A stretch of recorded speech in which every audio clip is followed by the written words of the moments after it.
لنگر مخدوم شاید حضرات جانتے ہوں، لنگر مخدوم میں قبرستان ہے، وہاں کے جتنے بھی گدی نشین ہیں وہ ایک ترتیب میں دفن ہے.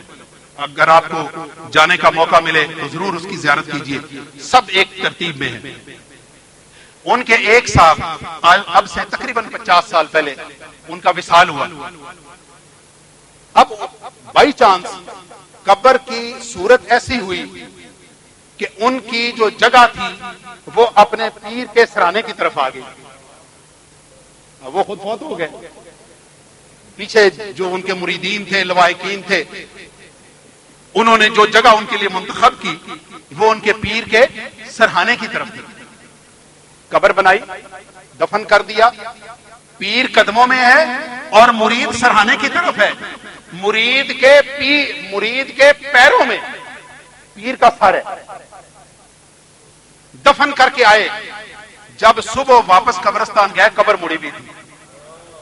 قبر مڑی ہوئی اور ابھی تک وہ قبر مڑی ہوئی ہے. آج 50 سال گزرنے کے باوجود وہ قبر آج بھی مڑی ہوئی ہے. ان کے قدم مبارک بالکل جنوب کی طرف ہونے کی بجائے تھوڑے سارے شمال کی طرف ہے. اور مزے کی بات یہ کہ جو بندہ مجھے وہاں پہ لے کے گیا یہ بات دکھانے کے لیے، وہ سنی نہیں تھا، وابی تھا. کون ہے سبحان اللہ؟ زور سے کہو سبحان اللہ. وہ جس طرح داتا دربار میں اس بندے نے کہا تھا نا کہ واہ داتا تو بھی کیا چیز ہے، دلوایا بھی ہے تو اس سے دلوایا جو خود منکر ہے. میں کہتا ہوں مجھے یہ قبر دکھائی بھی اس نے ہے جو خود منکر ہے اس بات کا. مجھے لے کے گیا اسپیشل واکنڈ سے، اسپیشل لے کے مجھے کہتا ہے کہ آپ کو تجھے ایک کرامت دکھاؤں. وہ پھر مجھے یہ کرامت دکھا کے لایا اس کے قدموں میں اس کا. میں ایک آخری بات آپ سے عرض کرتا ہوں، آپ تھک تو نہیں گئے؟ اس دنیا میں آپ کا اور میرا یہ عقیدہ ہے کہ حضور اکرم صلی اللہ علیہ وسلم کی ذات مختار کل ہے. وہ آج اپنے مزار مبارک کے اندر بیٹھے ہوئے بھی جو حکم وہاں سے چلائیں وہ حکم چلتا ہے. وہ حکم آج بھی. معراج کی رات ہے، بڑی مستند بات ہے کہ حضور اکرم صلی اللہ علیہ وسلم ام ہانی کے گھر سے چلے اور بیت المقدس میں دیکھیں گے. آپ دوبارہ ضرور دیکھیں گے. اتنا خدا نے اس کو حسن دیا ہوا ہے. میرا بہت دل کہ اس سے میں بات کروں، لیکن وہ اتنا تیز ادھر اس نے سنتیں پڑھی، چلتا چلتا چھلاوے کی طرح ادھر کھڑا ہو گیا. پھر تیسرا دن تھا غالباً، عشاء کی نماز میں سنتیں پڑھ رہا ہوں تو ایسا ماحول بنا کہ وہ میرے ساتھ آ کے نماز پڑھ رہا ہے. مسجد نبوی میں ایک جگہ ہے جس کو ہم کہتے ہیں نقشبندی بیڑا. پتہ ہے آپ کو؟ کوئی نہیں پتا نقشبندیوں کو. وہاں پہ ایک جگہ ہے جس کا نام ہے نقشبندی بیڑا اور ایک جگہ ہے جس کو ہم کہتے ہیں سنی بیڑا. یہ دو جگہیں ہیں، یہ آپ کو ہر ایک کو پتا ہونی چاہیے. سنی بیڑا تو وہ جگہ ہے جہاں پہ ہم گنبد خضرا کی زیارت کرتے ہیں. جہاں سے ہم گنبد خضرا کی زیارت کرتے ہیں اس کو کیا کہتے ہیں؟ زور سے کہو سنی بیڑا. خدا آپ کو اور مجھے ہر ایک کو سنی بیڑا میں جا بٹھائے. اور نقشبندی بیڑا کون سا ہے؟ وہاں پہ ایک کھڑکی ہے. سرکار دو عالم صلی اللہ علیہ وسلم نے تمام دروازے بند کروا دیے تھے اور حکم دیا تھا کہ ابو بکر صدیق کا دروازہ بند نہیں کرنا. اس کے اوپر موٹا سارا لکھ کے لگایا ہوا ہے خوخہ سیدنا صدیق اکبر رضی اللہ تعالیٰ عنہ. موٹا سارا ابھی بھی بورڈ لگا ہوا ہے اس کے پاس. اس کو ہم کہتے ہیں نقشبندی بیڑا. او نقشبندیوں کہو سبحان اللہ. جاؤ تو جا کے نقشبندی بیڑے میں بیٹھا کرو. ڈاکٹر عبد الماجد میرے دوست، انہوں نے یہ جگہ منتخب کی. مجھے آ کے کہتے ہیں کہ کنر صاحب آپ کو ایک خوبصورت بات بتاؤں، میں ادھر جب بھی بیٹھتا ہوں تو مجھے دو بابے نظر آتے ہیں. ادھر دیکھتا ہوں تو سرکار نظر آتے ہیں، ادھر دیکھتا ہوں تو ابو بکر صدیق نظر آتے ہیں. لوگوں نے تو وہ نعت خدا اور رسول کے لیے لکھی تھی کہ دو کریموں میں گناہگار کی بن آئی ہے. ماجد کہتا ہے مجھے لگتا ہے کہ ان دو کریموں میں ہماری بن آئی ہے کہ ادھر سرکار کہتے ہوں گے یہ دروازہ کھلا رکھنا ہے اور ادھر سے ابو بکر صدیق اس میں جھانک کے دیکھتے ہوں گے کہ سرکار بیٹھے ہوئے ہیں. ہم اس کو کہتے ہیں نقشبندی بیڑا. تو وہاں پہ نقشبندی بیڑے میں نماز پڑھ رہے ہیں. تو اتنی دیر میں وہ نوجوان آ کے میرے ساتھ سنتیں پڑھنا شروع ہو گیا. سنتیں پڑھتے ہی وہ اٹھنے لگا تو میں نے اس کے گھٹنے پہ ہاتھ رکھا اور کہا السلام علیکم. اس نے کہا وعلیکم السلام. اب ہمیں تو عربی آتی نہیں تھی.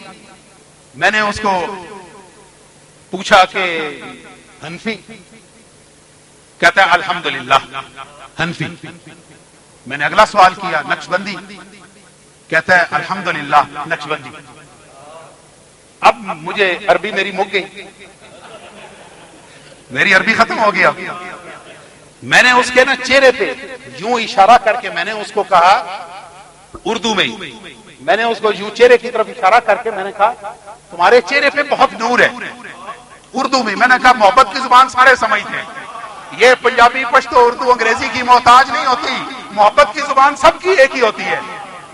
میں نے اس کو کہا کہ تمہارے چہرے پہ بہت نور ہے.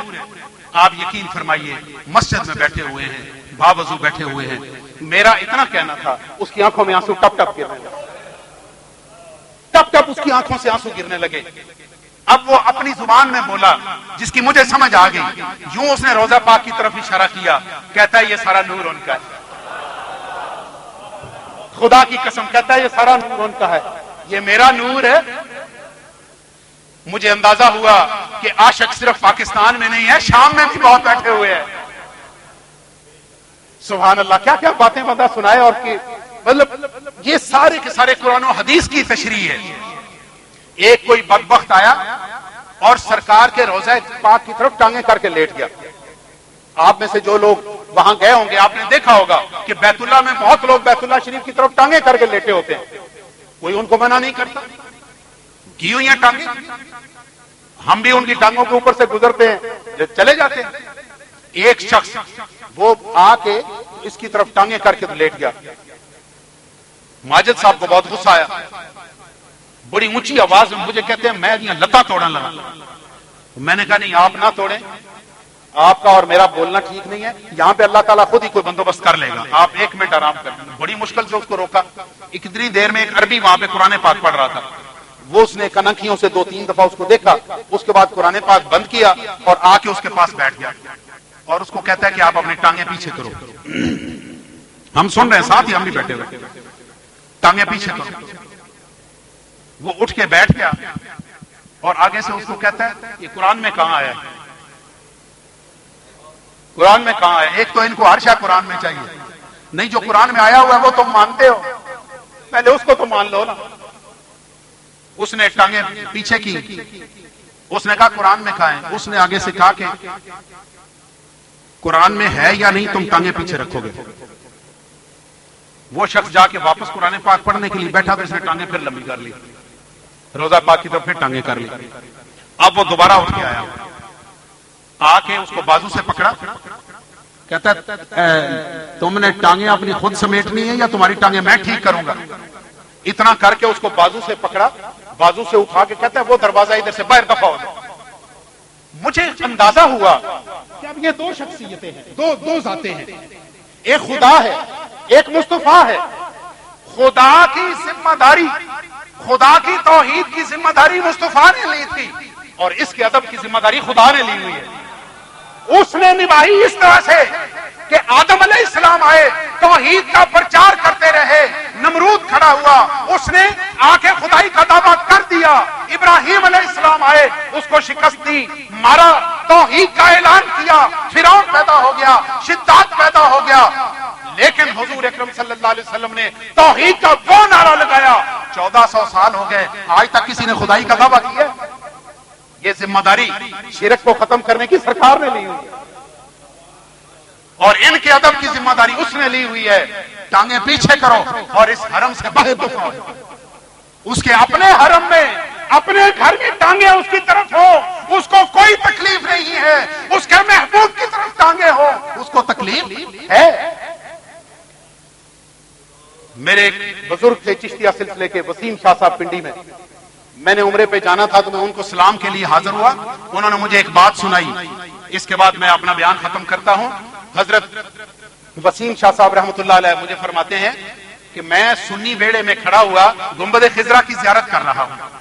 ذرا آداب کا لحاظ بندہ کہاں تک کر سکتا ہے, کہتے ہیں کہ میں سنی بیڑے میں کھڑا ہوں اور گنبد خضرا کی زیارت کر رہا ہوں، یوں دیکھ رہا ہوں، اتنے میں کسی شخص نے میرے کندھے پہ ہاتھ رکھا. میں نے مڑ کے دیکھا تو وہ ایک ڈاکٹر صاحب تھے، میرے دوست تھے، جو 32 سال سے مدینہ منورہ میں پریکٹس کر رہے تھے. مجھے کہتے ہیں شاہ جی مدینہ منورہ میں اتنی اونچی آنکھیں، مدینہ منورہ میں اتنی اونچی آنکھیں.